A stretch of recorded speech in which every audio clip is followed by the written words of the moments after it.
Itong mga biktima ng nawawalang sabungero, posible umano na mahigit 100 pa ang bilang. Batay dun sa hawak na testigo ngayon ng Department of Justice. Alamin natin ang mga update kaugnay niyan sa ulat ni Bombo Grant Hilario.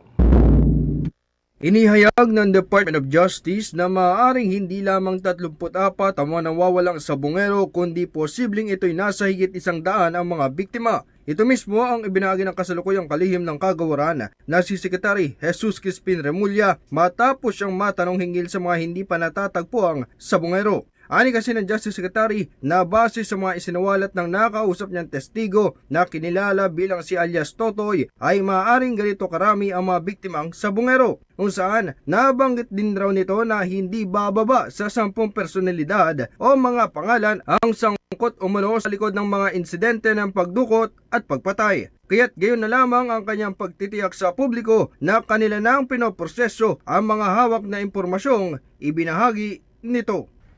Marami. Yung mga pumapatay, yung mga dumudukot, basta marami silang binanggit.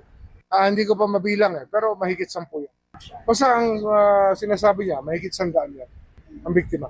Maalala na nitong nakaraan lamang ay lumantad ang isa sa mga akusado upang isiwalat ang mga nalalaman nitong impormasyon hinggil sa mga nawawalang sabungero. Kinilala siya bilang si alias Totoy kung saan kanyang inihayag na patay at inilibing na umano ang pinaghanap pang 34 na sabungero. Kaya't bunsod ng revelasyong ito ay nais na mga kaanak nila na muling makausap ang kasalukuyang kalihim ng Department of Justice. Agad naman itong sinagot ni Secretary Remulla at tiniyak na kanya silang kakausapin, ngunit ani ay hindi pa ngayon upang mailatag niya muna ng maayos ang mga ibabahaging impormasyon. Kaya kakausapin ko sila, sila mag-alala.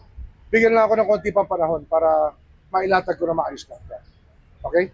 Sa kasalukuyan ay hindi pa rin tiyak kung may katotohanan nga ba ang mga revelasyong ibinulgar ng hindi nagpakilalang testigo hinggil sa mga nawawalang sabungero. Ngunit siniguro naman ang kagawaran na kanilang gagawin ang lahat para matukoy ang katotohanan sa likod ng naturang issue na nasa 4 na taon nang hindi pa natatagpuan. Para sa Bombo Network News, ako si Bombo Grant Hilario, nag-uulat para sa the #1 and most trusted radio network in the country, Bombo Radio Philippines. Basta Radio, Bombo!